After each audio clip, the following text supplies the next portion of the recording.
Ariel Frey Brixia was accused of secretly talking to an enemy country and selling military equipment, even trying to make a personal profit out of it. And for this, she was sentenced to death. But before that, she had to confess her sins to the people and to the king and to her father. But when the king asked her a question, she only ignored it without even looking at him. Because of this, people started shouting and understand a big commotion, also blaming the girl and calling her a cursed demon who sold her family. Everyone wanted to see this masked noblewoman die as soon as possible, but Ariel certainly didn't agree with their opinions. She didn't like that this was her price for all her efforts. After all, despite the fact that she had revived the clouds, receiving the ducal family of Brixia, being a member of it, she had no name. Everyone called her the Duke's natural daughter, a noblewoman in disguise, and a cursed monster.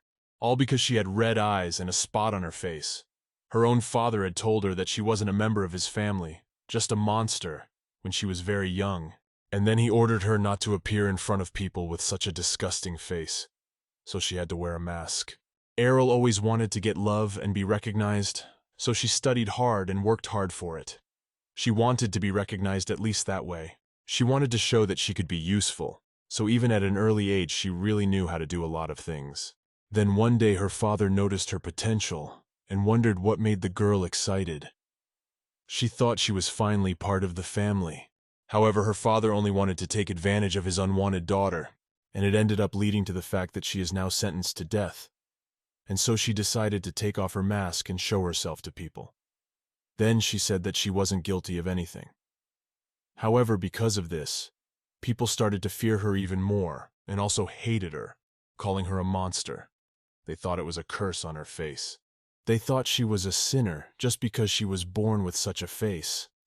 They weren't even interested to know the truth, but still she decided to show everyone her ugly, dirty face for the last time, which everyone feared but also really wanted to see.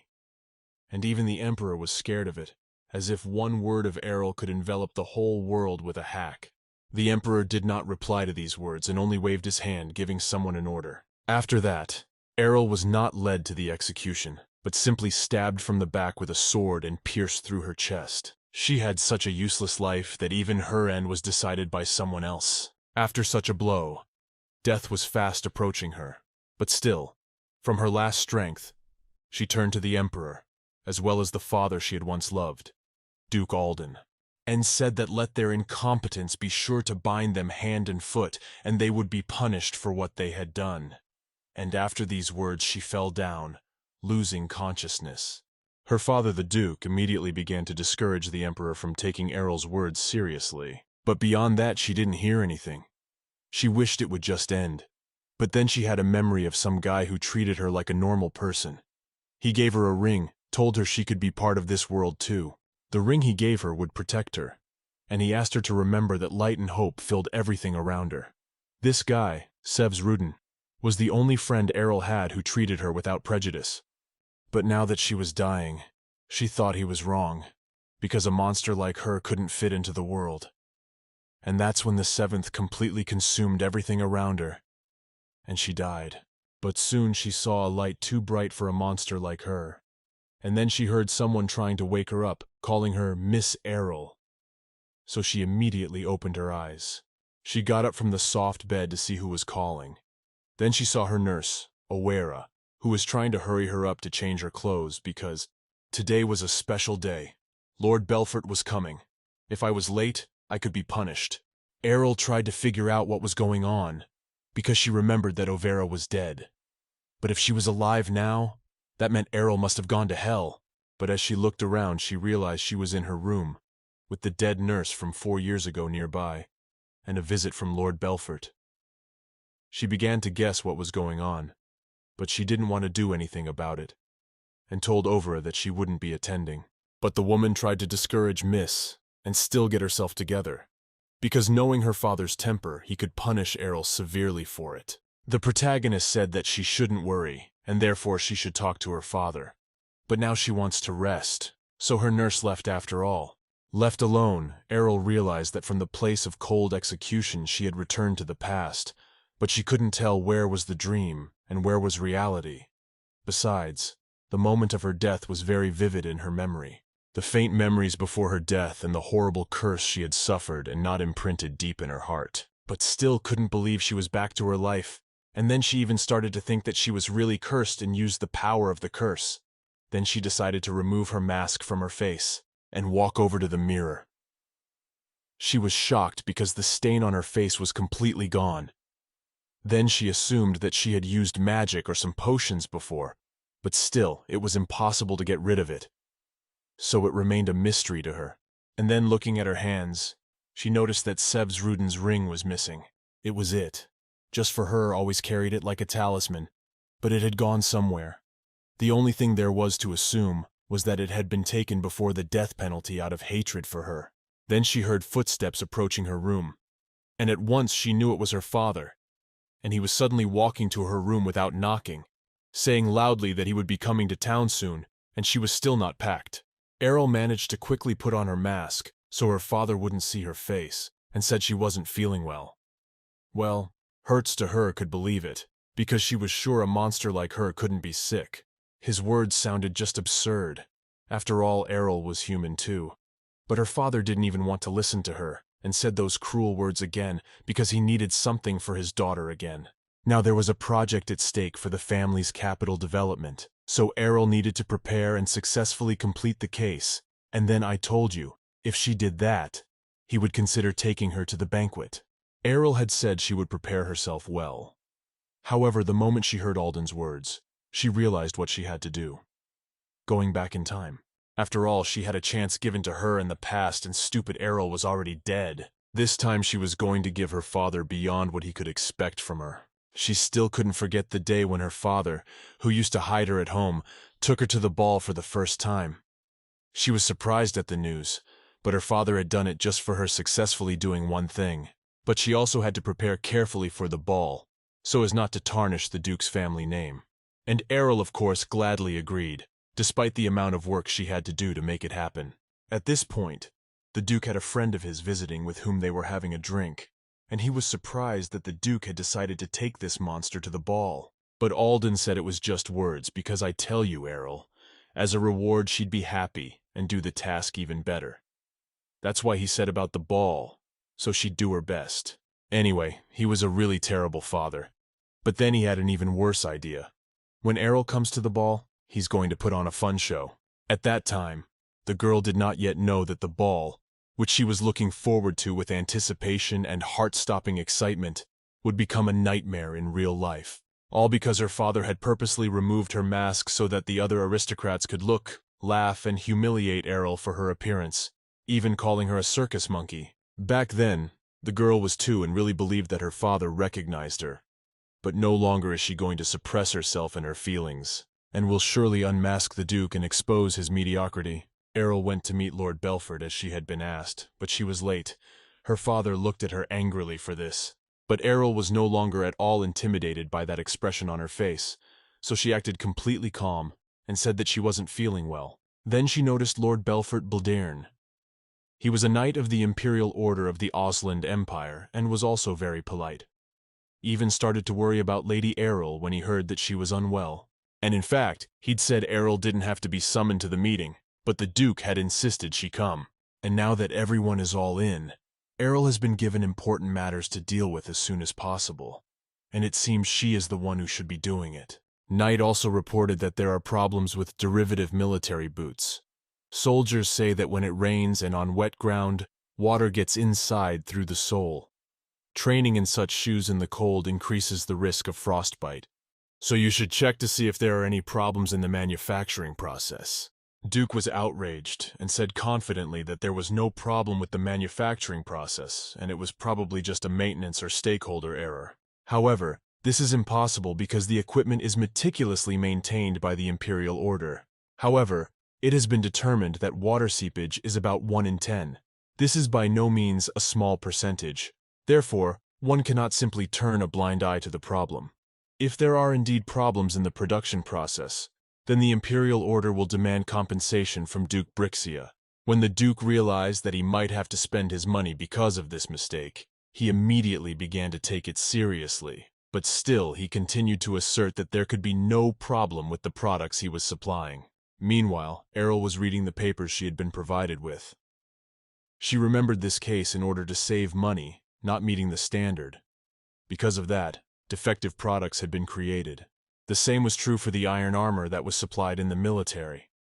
Ariel had once managed to accuse an officer of taking bribes, and the charges against the Brixia family had been dropped. That time, she clearly realized how untalented and greedy her father Aldan was. The same thing is happening now. He doesn't want to spend a single coin to compensate for his own actions. So now he was nervous and decided to use the backup of his daughter, who is smart and will easily handle this case. He looked at her so pitifully for her to deal with this sooner rather than later, and it only amused Ariel. Before she died, she had really dealt with the case. But this time she interrupted that meeting and said she was feeling too bad and couldn't take it anymore. So she decided to go to her room. Alden wanted to leave her behind somehow to deal with it, and said it was rude. But he couldn't find a place for himself because of his nerves. The knight had no idea what kind of scam the Duke was trying to pull. Just worried about the lady, and told her to go to her room soon and get well. Ariel wondered how the Duke would manage without her help. And by the time she left the room, he was beginning to shake from the hopelessness of the situation. It was obvious that there was nothing he could do without his clever daughter. But Ariel wasn't getting that way. She wasn't going to help him gratuitously anymore, and now it was her time to bully him. She knew he wasn't going to be able to sort it out on his own anyway. But she didn't care. Just like she didn't care what happened to this family next. One, she heard someone call her monster, and turned around out of habit. But it's a terrible nickname. 2. It seemed that it was her older brother Veritas. He was outraged that Ariel was here alone, but she said she wasn't feeling well, so she was going to the room, and he as well as his father laughed at it, thinking that monster can't get sick. 3. Ariel said that she was not a monster but a human, and was about to go. But Take sharply grabbed her arm and said that her disgusting face could not belong to a human being. 4. Ariel angry looked at him. Take it from incompetent just like his father, and it caused an abomination.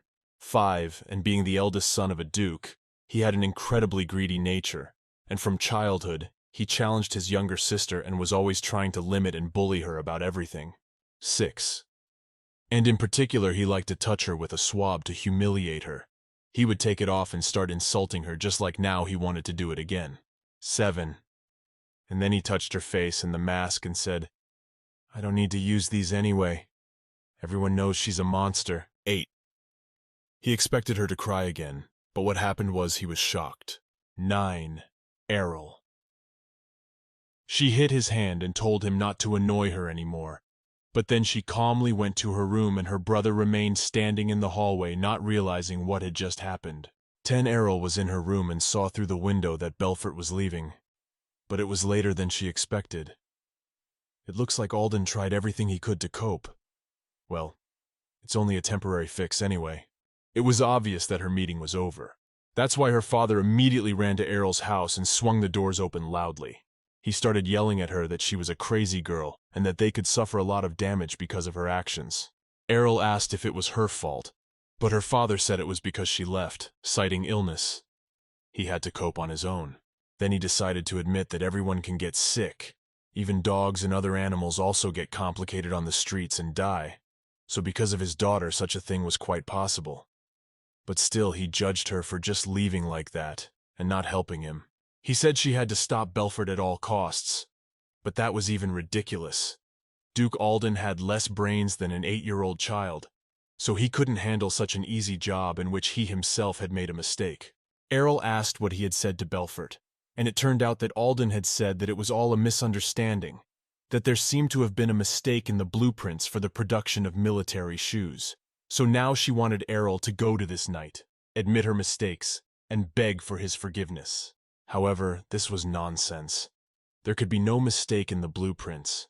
The Duke was going to blame it on Ariel. After all, she was the one who created the blueprint for those shoes. It wasn't enough that he had created the problem himself, but now she was also shifting the responsibility onto her. But now the Duke wanted to send a man to detain the Belfort knight, so that Ariel would have time to run to him and beg for forgiveness, and then tauntingly told her that if she didn't do it, she would never get to the ball. He knew that was what she really wanted, so he manipulated her. Ariel decided to still go to the knight and talk to him. but she didn't say anything to her father about apologizing. The knight was already waiting for the lady. He didn't know what this could be about or why Ariel wanted to talk to him, but he assumed it was a very important time. Even sent a man, and it must be something she couldn't say in a recent meeting. And so, Ariel quickly arrived at the knight's door, apologizing for being stopped halfway through. She said she had urgent business and apologized for her rude behavior. The knight inquired as to what had happened and if she was feeling better, and then offered to go somewhere to talk. But Ariel refused and said she would say everything here. First of all, she's not going to apologize for this case, because he's probably already heard everything and must have seen the blueprints while investigating this case. Ariel asked what he thought about his father's statements and the blueprints he had seen, whether he thought there was a connection between the two. The knight didn't even know what to say. Therefore, Ariel explained that water seepage is mainly due to wear and tear or finish problems. However, it makes no sense that a product made less than a year ago is already worn out. In other words, the issue is the final step in the manufacturing process. Surely the name of its place of corruption. She told the knight to intervene. A rather high-ranking military official asked Belfort to find him, the guy asked. Was it her hypothesis or just a guess because he didn't know whether to take her word for it? Ariel said with a smile on his face that it depended on whose words he trusted. At least Belfort won't forget other people's problems. He is a fair man. So Ariel gave him a hint, so now he will use it correctly. Then she got as close to him as she could and put one hand right on his heart, telling him she trusted him. Then she patted that spot lightly. Belfort even got a little embarrassed. I don't know why the lady did it, but then Ariel started to leave and lastly said that if he could handle the case, she would treat him to a meal later. Soon he went to the Order of Knights and reported what Lady Brixia had told him. Then he asked what he should do. The handsome man with white hair said he thought the lady's words made sense and told Belfort to investigate. And then he wanted to meet the lady in person. Ariel, when she arrived home, told her father that she had done as he had asked, and Alden was pleased to hear that. Because one wrong move, and the Brixia family would be on trial. He told Ariel not to dare to behave as rude as she had today. And then he told her to go away. Apparently Belfort didn't tell Alden anything unnecessary. The stupid Duke doesn't even know what Ariel told Belfort. Military matters are very important in the Ausland Empire. Although there is a truce now, only 30 years ago, there were frequent battles. The enemy in the war was the Day-Slavan Empire, bordering the Ausland Empire. However, Ausland coveted the vast farmlands of Day-Slavan, and the Second Empire targeted Ausland's numerous mines. The long war ended in a temporary truce, though. Countries continue to envy each other and lick each other's licks. Moreover, Aslan spends half of its annual budget to maintain the army, so its financial situation is not good, even if the Brixia family was involved in the founding of the country. They need to avoid accountability if they are involved in military corruption. It is possible that in such a case, all family members will be executed. First and foremost, Ariel needs to deal with her own situation. How did she get back in time? Was it magic or maybe a miracle? She didn't know the answers to that question, as well as the disappearance of the ring and the stain from her face. Perhaps her only friend, Rudin, knows the answer to everything. Remembering him, she thought about how she would live her life, because he was the only one who gave her hope. Ariel was standing in the hallway near the window, but suddenly she heard someone's voice. It was her sister, Ariel Brixia, the Duke's third child, and she was not happy to see Ariel walking around the house. Ariel said she was talking to her father, but Ariel started questioning her about what she was doing there. Ariel said it was for work, but Ariel was not happy with that answer and wanted Ariel to tell her straight, even though she wouldn't understand if Ariel told her about family matters.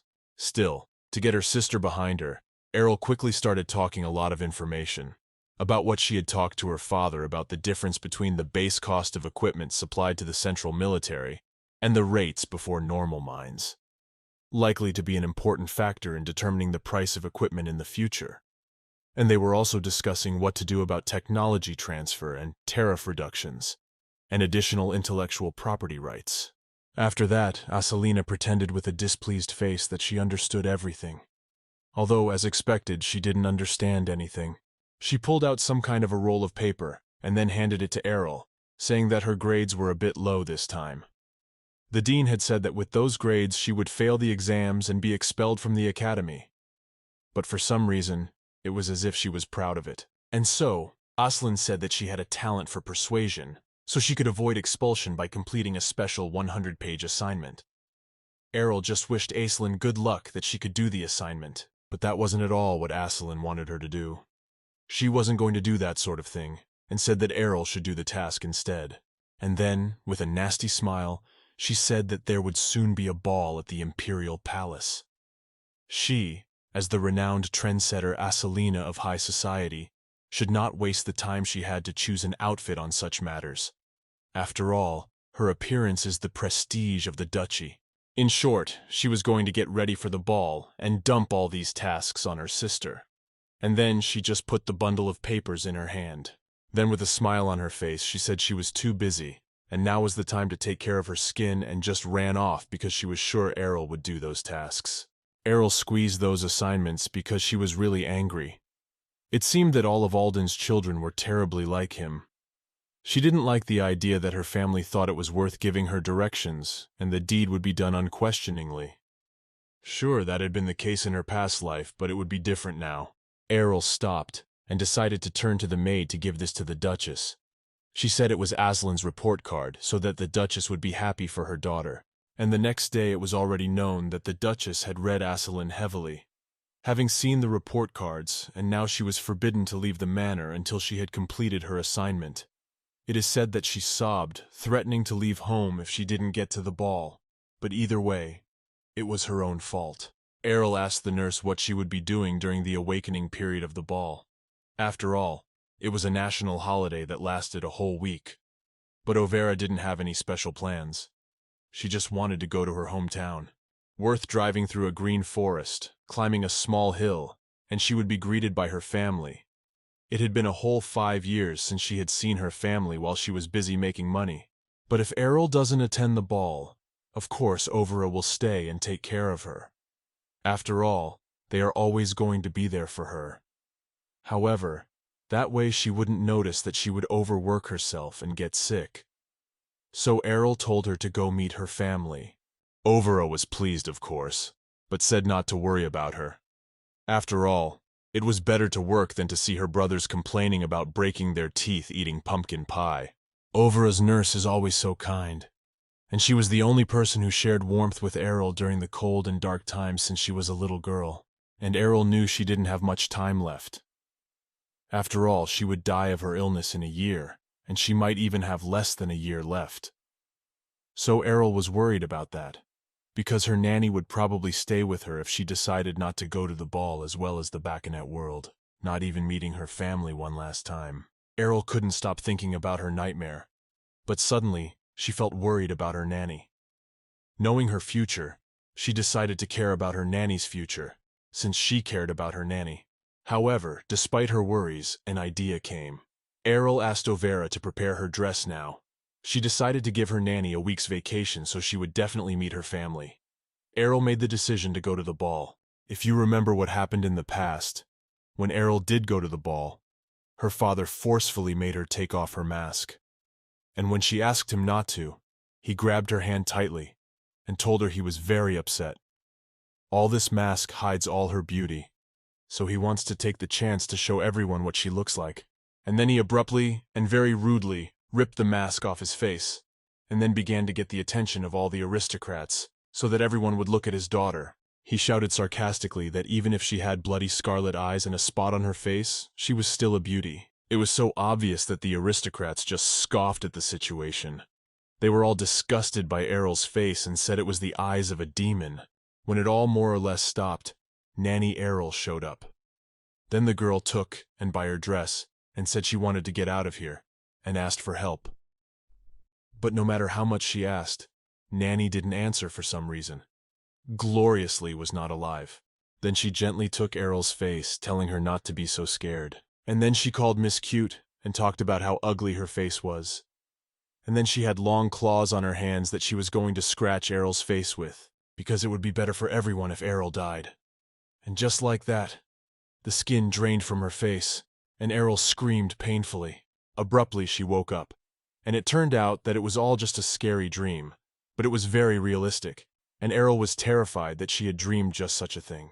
But on the other hand, there was nothing surprising about it since she was already in the Imperial Palace. The Ausland Empire Ball is held every 3 years, along with the Foundation Festival. In particular, the current ball period opens immediately after the Crown Prince's coming-of-age ceremony. Therefore, nobles from many regions and even ambassadors from other countries visit the Imperial Palace. And lavish festivals continue day and night in the capital. The Brixia family, the great noble family of the Ausland Empire, living up to the name, the family of the monarch invited Brixia to the domain located within the Imperial Palace. Ariel had also come to attend the ball, but had asked for a room in a remote corner so she would run into less people.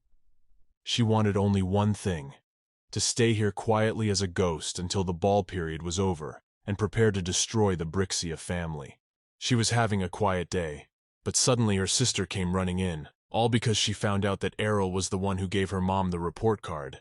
And besides, she hadn't even done what Asalina had asked her to do. Because of this, Asalina had to suffer, and she didn't even have time to choose a dress. And she blamed Ariel for all of it. And now she demanded that she somehow be held accountable for it. After all, a pathetic, illegitimate child has been given a chance at a top-class education that she dare not aspire to, but Ariel doesn't even know how to be grateful. That's what Asalina told her, as if Ariel does nothing for this family. And then she said that this was why impure blood shouldn't be left under, and started talking about how she felt sorry for Ariel and treated her well because she even personally asked her father to take her to the ball. Ariel wasn't going to stand for it. She wondered then why her sister was begging this pathetic, illegitimate child to do her task. At least everyone knows that Aslin should do her own work. But she, being the legitimate daughter of this proud Brixia family, can't even figure out some homework. After all, it's just ridiculous that a legitimate daughter loses to an illegitimate child. These truthful words disliked Aislinn very much, but she couldn't argue verbally. So, like a foolish person, she decided to use brute force and swung to hit Ariel. However, even here she lost because Ariel grabbed her arm, preventing the blow. He asked, his hands already letting loose. It's also a Brixia family tradition to be very rude. That was the end of their conversation, because Ariel just threw her sister out of her room, which I couldn't do before. Aislinn was unable to endure such humiliation. So she decided to fight to the end, and now she started kicking at the door, which was clearly not like the behavior of a lady. And then she nastily said she was going to tell her dad about everything and eventually left. But Ariel didn't care either way. She just kept looking into different cases about the flow of funds. It was all obvious. However, the question now was how best to utilize it. One of the most important events to take place in the future is the founding of the Imperial Guard. And the Brixia family used their influence to easily obtain a contract to produce equipment for the Imperial Guard Knights at auction. But if the problem of the quality of military supplies becomes public, the Brixia family will lose credibility and won't be able to win this auction. Using this event, Ariel can definitely strike hard, and this may be her first opportunity to get revenge on the family. Of course, it would be nice to still take this opportunity to figure out a way to get out. But she didn't have time to think of anything else because someone knocked on the room. Ariel asked, "Who's there?" And it turned out to be the poets. So she opened the door to him, surprised that he had come to her. He was polite as usual and asked how she was doing. All this time they hadn't seen each other in a while. But then Ariel noticed that another guy with blonde hair had come in with him, and he too was dressed in knight's clothes. Ariel asked who it was, and then Belford introduced the guy. "This is the captain of the Imperial Knight Squadron, whose name is Ethan Lloyd Burstein." It turned out that they had urgent business to attend to, so they came without notifying the lady in advance, but still requested that she give them some time. Ethan Lloyd Burstein is the one at the top of the hereditary warrior family, and is the next head of the Burstein family, the best among the knights, who is rumored to have never let go of his sword since his youth. He also rarely appears at banquets, and is famous for rejecting countless marriage proposals. Perhaps it was because of his innate character as a knight that Ethan quickly rose to the rank of captain in the Imperial Order. And who would have thought Ariel would meet him so easily? There came to inform the lady that through her advice they were able to arrest the corrupt officer, and even brought his testimony. Ariel was glad she had helped. She immediately realized that they had come to her for more than just the news of the arrest, so she decided to get straight to the point and asked, "Is there a problem?" It became a little awkward, so the man himself reported it. During the conversation, he said that the officer who dealt with corruption said that the Duke was his accomplice. And as you know, the Empire has a strict punishment system for war crimes. And even if it's the Brixia family, the aggravation of the court cannot be avoided. With luck, this will all end in a fine. However, in the worst case, the Duke will lose his status, and with the family's property will be confiscated. But in that case, Ariel won't be able to get away with it either. Ariel also understood all of this, and it was partly her plan. But even though the knights were grateful for her help, they had to follow the laws of the Empire. However, they didn't want to remain silent, and said that they might ask for a review of the situation during the trial. After all, Ariel had helped them so that she wouldn't be blamed. To their surprise, Ariel said there was no need for that. They don't need to do it. She wants them to act according to the law because it doesn't matter to her whether they act according to the law or not. Moreover, she doesn't think it will have any negative impact on her in any way. After all, there was no problem in the original blueprint, which is what she did. She could also say with certainty that in the initial stages during the manufacturing process, everything was in perfect order. Rather, it was even said that the engineers found the drawing difficult because it was very detailed. And there he was surprised. So he asked if the blueprints that came later were also created by Ariel. But she said it wasn't. It is a blueprint that was designed by Duke Alden using her name. This could also be proven in court. Ethan said he had his doubts for a reason, because the blueprints were so different that anyone who had seen such a thing would find it strange. He looked at Ariel for a long time, and then said something about the smear.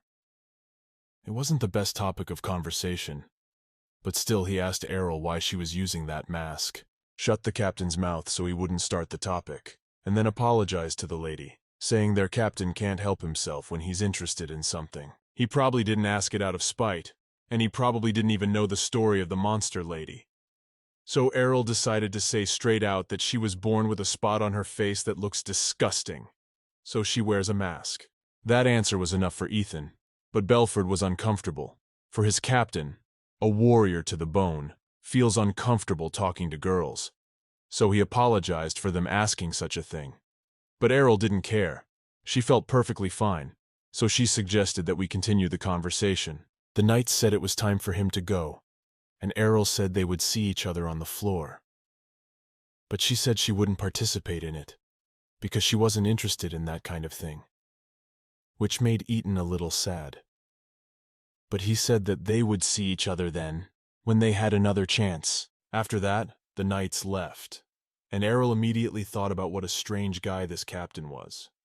However, it was surprising that he didn't know about the rumors going around about her.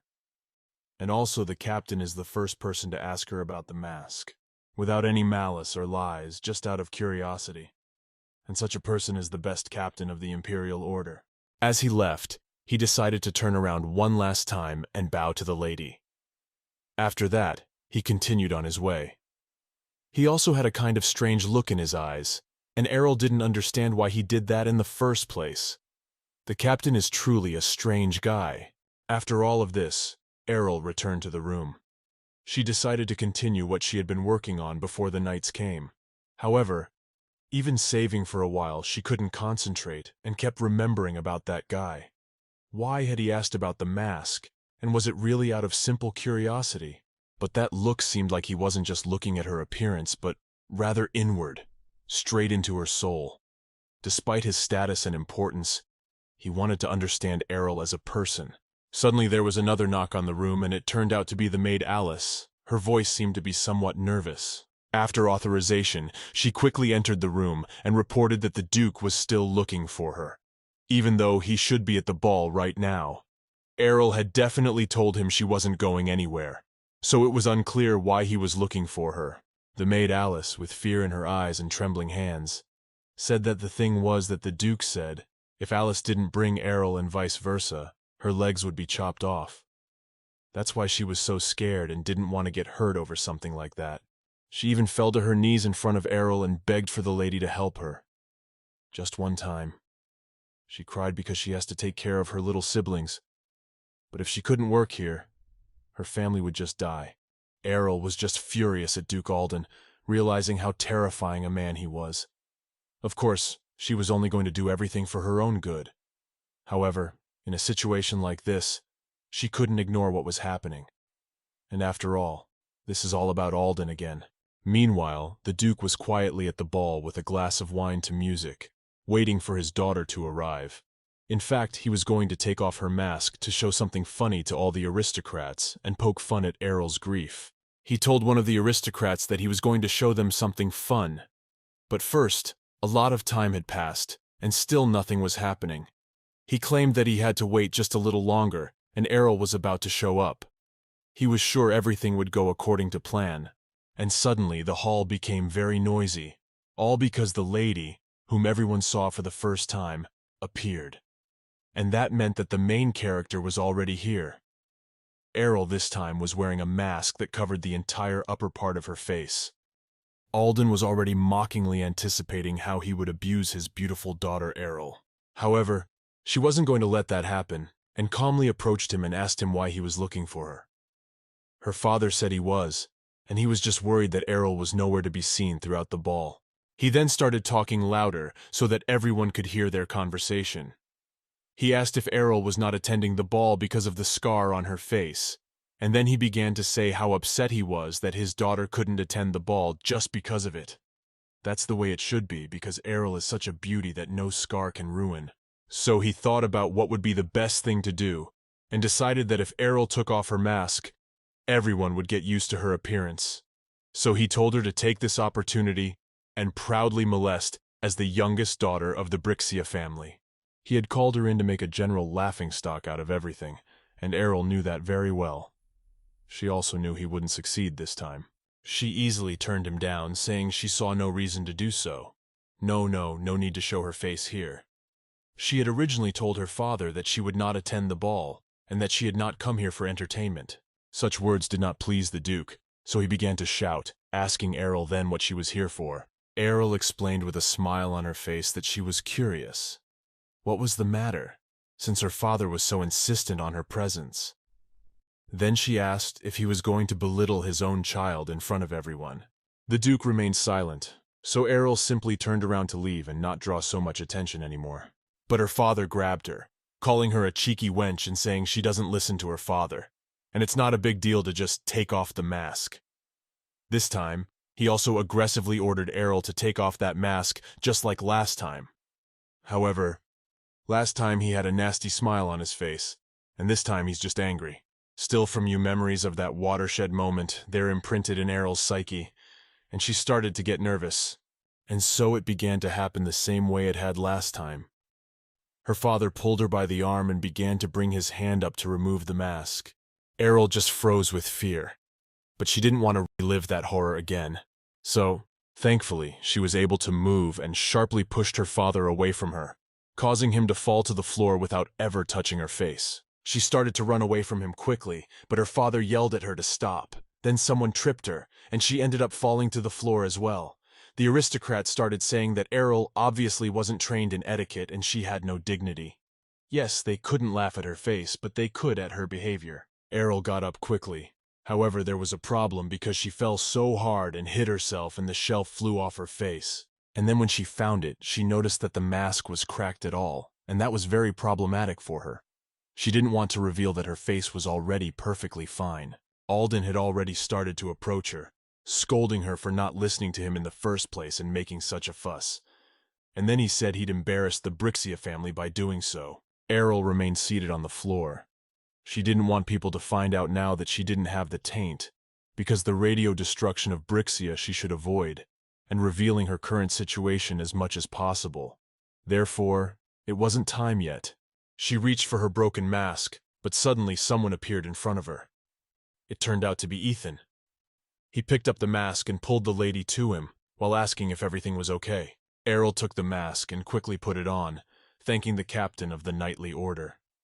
And he, sitting beside her on his knees, looked at the Duke, who was approaching his daughter. Alden was very surprised to see Ethan Lloyd Burstein and didn't even understand why this guy was helping Ariel. The protagonist had already managed to put on a mask. Fortunately, a piece had broken off exactly from the part of her face where the stain shouldn't be, so the other part was covered, as it needed to be. The Duke started yelling at Ethan, saying that even if he was the next head of the Burstein family, as long as he was only a young master, he had no right to meddle in the family's affairs, and he wasn't going to turn a blind eye to something like this. Duke Brixia was shouting about it so loudly, attracting attention, that even the Crown Prince himself noticed it. So he came out and asked what all the commotion was about, and as he got closer, he thought that it all looked very entertaining. The Crown Prince of the Osland Empire, Estian Yulgoth Osland, even smiled. He said he was sad that everyone here was having so much fun, leaving him alone as Crown Prince. And he didn't like what Duke Alden had done. From the outside, it could even seem as if it was arranged by Brixia, because there was too much attention to herself. And the prince didn't like it, of course. She said to make sure that all of its participants were having fun. But it seemed that only the Duke was enjoying the situation right now, and so it was. Alden couldn't go against the Crown Prince's words, so, holding back a cheerful anger, said he was right, and apologized for his rude behavior. Ethan and Ariel. So the guy gave her a hand to help her up, and for that she was very grateful to him. Then she heard the other aristocrats whispering, only because she saw Ariel covering part of her face, which meant that the rumors of the ugly spot were true, and she wasn't nicknamed Lady Monster for nothing. And besides, scarlet eyes are the sign of a demon. So the aristocrats mockingly said it was better not to look at them, because the curse could be passed on to them. Ariel wasn't going to stand for something like that, so she glared angrily at those who said it. Her eyes at that moment seemed to glow red and looked very threatening. To everyone else, it looked as if she had made everyone else or was a demon at all.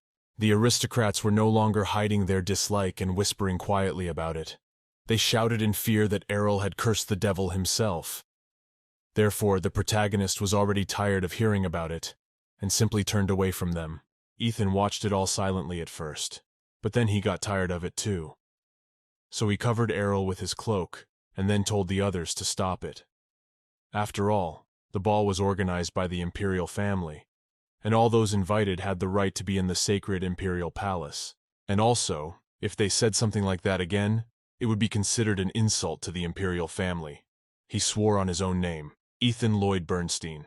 Ariel didn't understand why this guy was helping her. After all, no one had ever done such a thing for her before. But Ethan seemed to be for justice, so he couldn't close his eyes to anything like that. Ethan and Ariel retreated to a deserted room.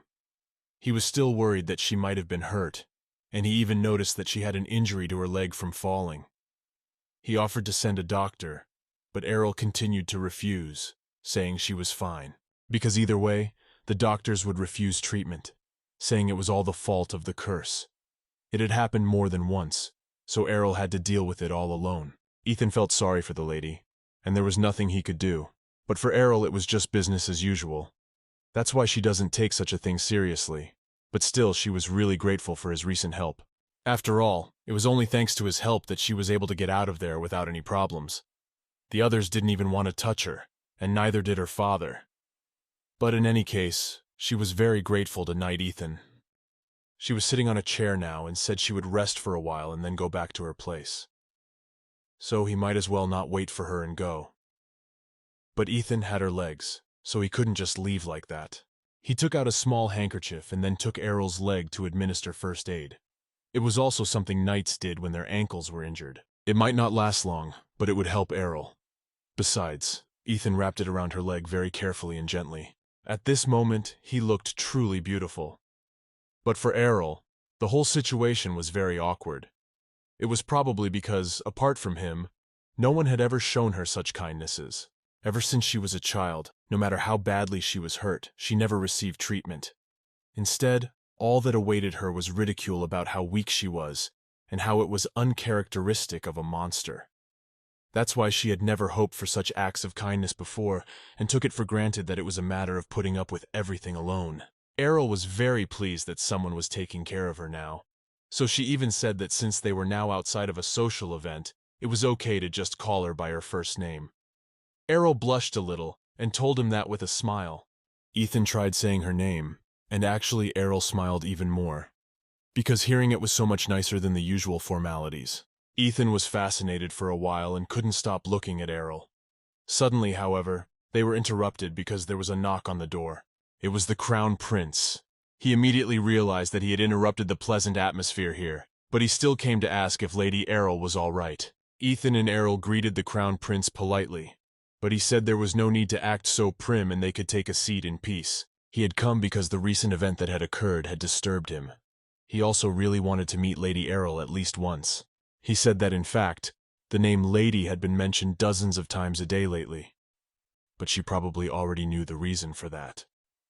It was all because of corruption related to military supplies. The prince reminded her that the Empire had signed a truce treaty with the enemy state of Daislavan, and as a result, half of the annual budget was being invested in the maintenance of the armed forces. The country's financial situation was not in a good state. At such a moment, Duke Brixia's exclusive armament suppliers were involved in corruption. Despite this, the imperial family could not touch the duke's family involved in the founding of the country so lightly, without drastic physical evidence. Therefore, this issue had become a big headache. But now that the youngest daughter of the masked lady family had given a clue on how to detect the problem, it made not only the knights, but also the prince very interested. That was why he had come. He was curious, but Ariel only listened silently and looked at him, so the prince continued. He said he was already sorry for what had happened recently, and it was a mistake to think the duke was a normal person. He realized it all after watching the way the man treated his daughter. He had never expected the duke to behave like that in front of so many people, and it was good that Ethan had intervened in time. Besides, the Crown Prince had no idea that his personal Ethan could have such a close relationship with Lady Ariel. The prince was amused by the situation. He told the lady that this knight was famous for not appearing on the pin. He had a very tasteful way of escorting the lady, completely forgot about protecting the Crown Prince. Ethan asked the prince to refrain from saying anything that could be misunderstood, and said he found the lady to apologize for what happened this morning. This only served to pique the prince's interest, so he asked what there was to apologize for. Then Ariel answered herself that the knight was only asking a simple question, why he was using the mask. And after that, all three of them fell silent. The prince apologized for his knight for his rude behavior, saying that this guy can be tactless. And if you think back to your childhood, Ethan once approached Prince Estian, and even asked if he was sitting down because his hair was a silvery color, similar to gray. The situation was actually funny, but it was different with Ariel. But anyway, she had already received an apology and didn't consider the question tactless. To her, on the contrary, it was surprising. After all, the knight in there was the first person to ask her such a question. And the reason she wears the mask is very simple.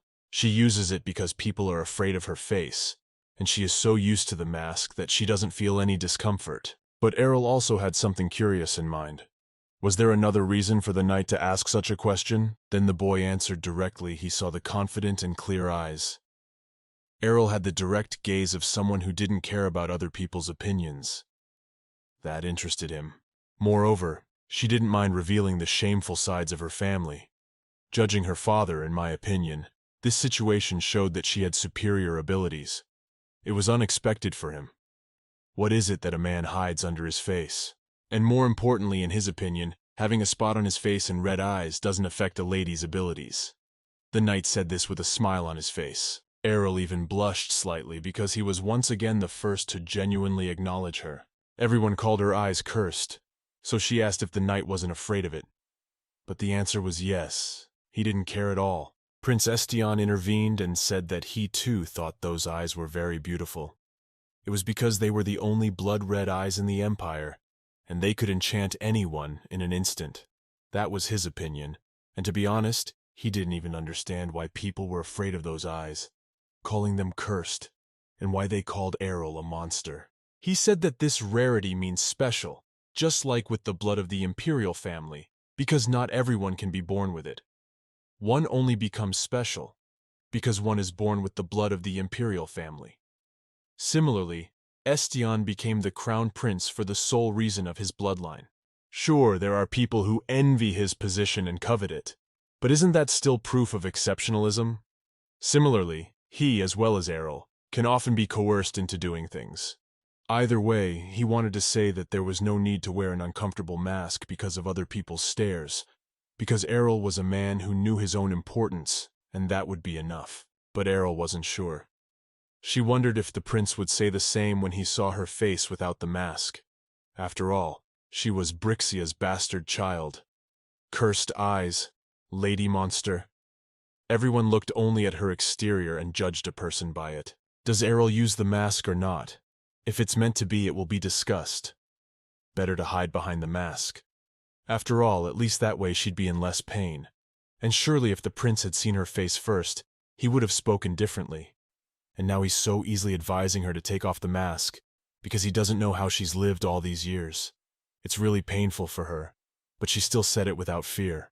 Only when she realized that she had just started apologizing for something, because she had been too rude and said it all for nothing, she asked to forget about what the knight had just heard and was about to leave. Ethan asked her to stop because he wanted to help in some way. But Ariel wouldn't listen to anyone and just quickly walked out of there, leaving the prince and the knight alone. She decided to run away from there, realizing that she had been too sensitive and had said such a thing for nothing. As she ran down the hall, she even forgot that her leg was hurting. All Michael had in his mind was how the prince had struck up a well-intentioned conversation and even complimented her. But she had reacted in such a horrible way. She now realized that her psyche was truly destroyed, and even if she went back in time, her situation is the same as it was.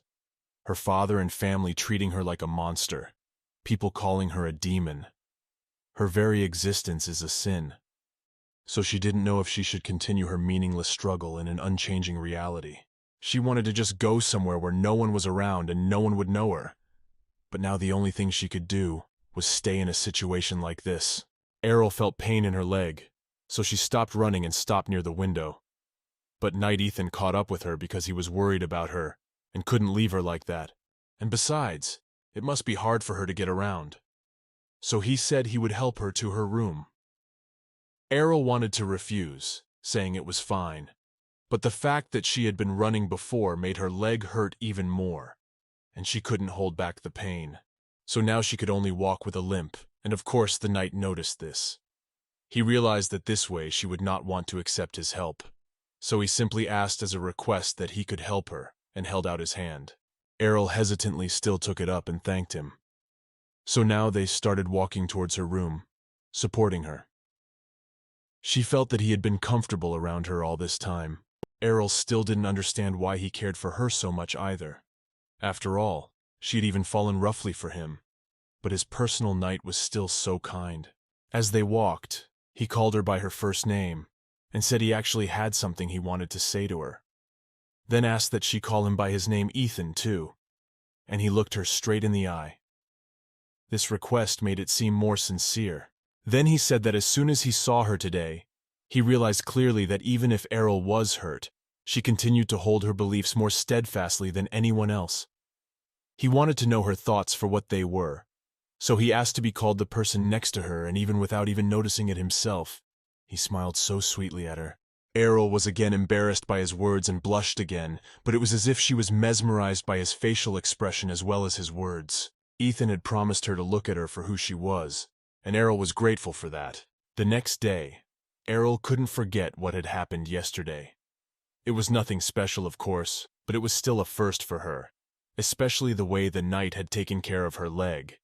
Soon the maid came in and reported that Ariel had a visitor, and from the morning and unannounced. After a while, Ariel packed up and went to meet this guest. In fact, she didn't understand why this girl had come to her. Namely, it was Perez Brixia, the eldest daughter of the Brixia family, not like the other members of the family, quiet and shy. Unlike Asselin and Veritas, who openly bullied Ariel, the oldest sister was only a silent witness and never participated, but never tried to prevent it either. Ariel didn't understand why such a girl had come to her, so Perez told her that at the ball, Coffin's father had treated Ariel badly. She had heard that in rumors, so she came to ask if they were okay or not. It was a little strange, since it wasn't the first time something like this had happened. Ariel said she would take care of everything. The older sister apologized and said that she had come a day late because of business, but she didn't expect something like this to happen. Then she set down a small box and asked Ariel to take it. She said she had prepared it just in case and for Ariel to use it when she needed it. But the protagonist still didn't understand what was in that box, and Perez took one last look at Ariel, bowed, and said that she had only come to give this. After that, she went to rest. Ariel opened that box and saw there was a mask for her face. However, it was more beautiful than usual and very nicely decorated. Ariel didn't know why her sister suddenly did that, but she didn't have time to worry about Perez anyway. So she just tossed that box into the closet, not even worrying about whether or not the mask would break or be there. And even the fact that she was now walking around with yesterday's broken leg, it didn't bother her, because there were too many things ahead of her that really needed attention. Meanwhile, Duke Alden Brixia was furious, because an article was written and released to the newspaper about how he showed his true colors right at the imperial ball. Everyone was shocked by his behavior, but the Duke, of course, blamed it all not on himself, who had only caused trouble, but on his daughter Ariel, thinking that she was the reason such an article had come out. He was going to properly show her what happens when she didn't know her place and acted arrogant, just like he had at the ball. So I went to her room and found the maid, asking her where Ariel was. But it turned out that she'd been gone for a while, so... Of course, he didn't believe it, and simply pushed the maid away forcefully, then swung the doors of the room open. There was really no one inside. Not even candles were lit, and it was very dark. However, there was a stack of papers on the table. The Duke walked over and picked it up to read what it said, but saw something that shocked him. The papers showed a picture of him, and a picture of his friend, and said that they were in cahoots because they were high-ranking executives. The Duke squeezed one of those papers and then started to ask where that monster Ariel was. Right now, he was the only one who looked like a real monster because he was so frantically searching for his daughter, whom he hates but uses. Ariel, meanwhile, was in the library with Ethan. He told her that the Imperial Palace's military ledgers were kept here, and because of that, Ariel would be able to see the documents she wanted to find. There were also many important documents here, so Ariel would need a chaperone with a confirmed identity, and the only one who could fit that role for Ariel was Ethan. He said that if she needed him, she could call him any time, but then he still asked what exactly she wanted to find. Ariel told him that she was going to check all the transactions the Brixia family had made in the last 10 years, and if there is a significant difference in their recorded amounts, there is a high probability of corruption. Well, the manager must have already checked everything, so there was no problem until now. If a double register is used, then the story changes, taking advantage of the fact that military supplies are traded in large quantities to change the numbers a bit.